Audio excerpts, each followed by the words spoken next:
Әйелім мен оның ең жақын құрбысы мені опасыздық жасады деп айыптады. Бірақ кейін ештеңе болмағаны анықталғанда екеуі де есінен танып қала жаздады. Маған 31 жаста, әйеліме 29.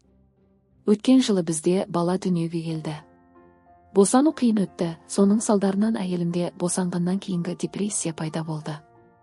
Бастапқыда ол босанғаннан кейін жұмысқа қайта оралмақ болған, бірақ жағдай күрделеніп, біз қызы 1 жасқа толғанша күтейік деп шештік.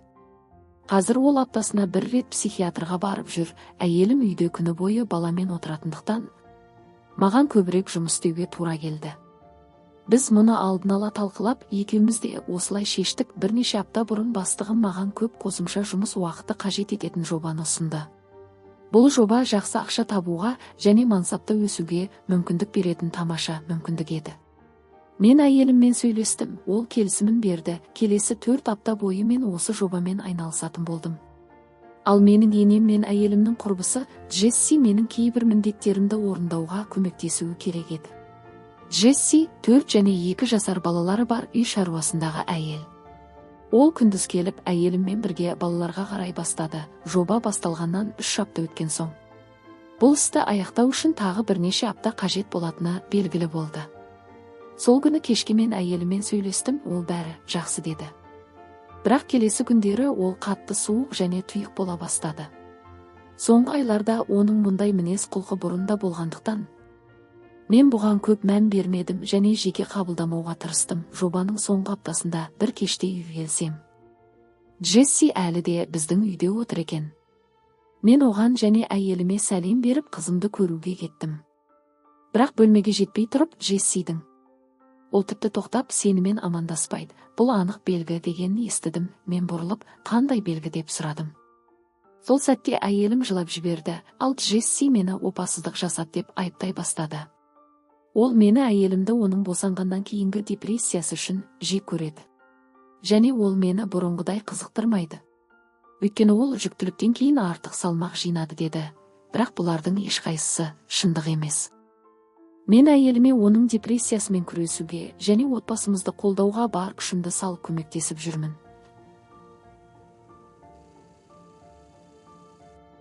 Мен үшін ол қазірдің өзінде әдемі, өзгеріссіз, сол қалпында әдемі болып көрінеді. Ол интимаси тақырыбында белсенді болғысы келмеді, мен оны мәжбүрлеген жоқпын. Содан кейін Джесси менен телефонымды көрсетуді талап етті. Мен жоқ дедім. Ол болса, бұл менің кінәлі екенімнің белгісі деді. Мен әйеліме қарап, қаласаң, өзің көре ғой телефонымды дедім. Ол үнсіз басын изеді. Сол сәтте менің ішімде бір нәрсе сынып түскендей болды. Мені ең қатты күйзелткен әйелімнің мені опасыздық жасады деп сенуі және осынша бірге өткізгеннен кейін де маған сенбеуі еді. Әйелім телефонымды қарап шықты, бірақ ешқандай дәлел таппады. Сонда да Джесси айқайлап, ол бәрін өшіріп тастаған деп шу шығарып, қызыңды оятып алды. Мен одан үйден кетуін өтіндім. Соңында ол кетті, ал мен қызымды жұбатуға бардым.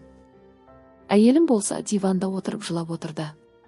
Қызым ұйықтап қалған соң, мен әйелімнің жанына отырып сөйлесуге тырыстым. Ол маған менің соңғы кездері жұмыста көп қалып жүргеніме уайымдайтынын айтты. Мен оған бұл жобаның жақсы мүмкіндік екенін және ол өзі бұған келісім бергенін еске салдым. Әйелім жобаның мерзімі ұзарып кеткенін күмәнді жағдай деп санады. Мен оған кейде жұмыста сондай жағдай болатынын түсіндірдім. Ол нақты дәлелдер сұраған соң, мен оған жұмыс шарттарын, электрондық хаттармен жалақы ведомостарын көрсеттім. Бәрінде артық жұмыс уақыты жазылған еді.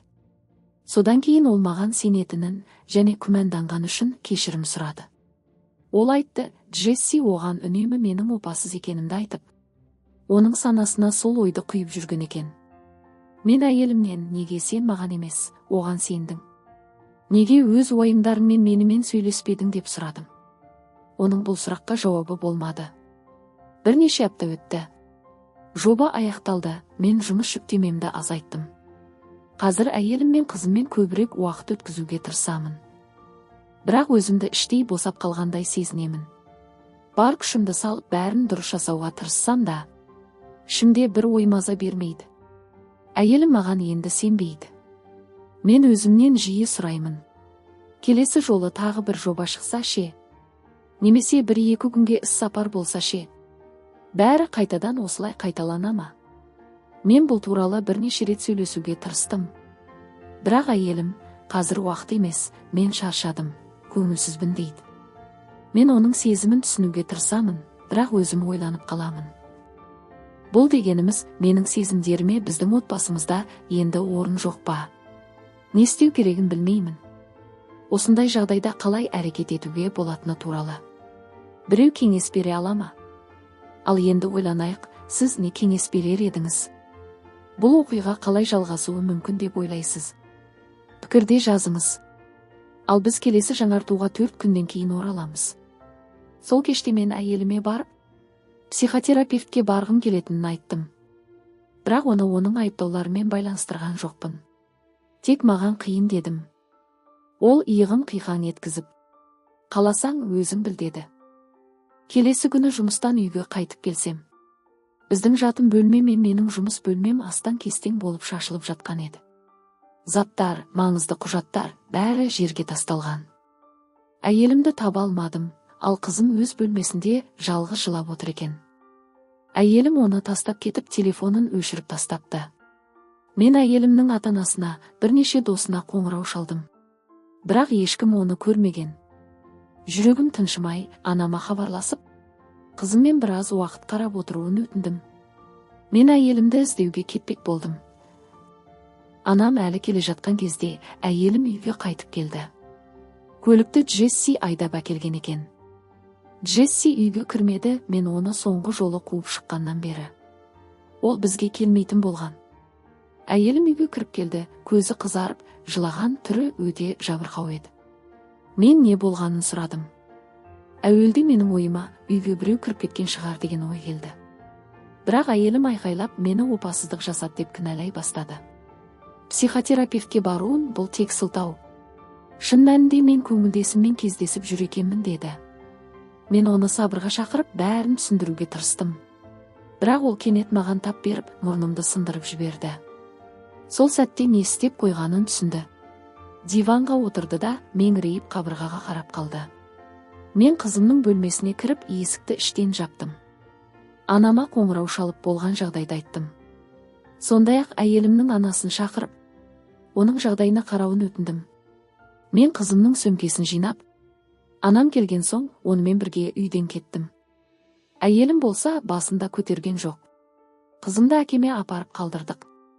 Ал мен анаммен бірге ауруханаға бардым, мұрнымды емдетуге.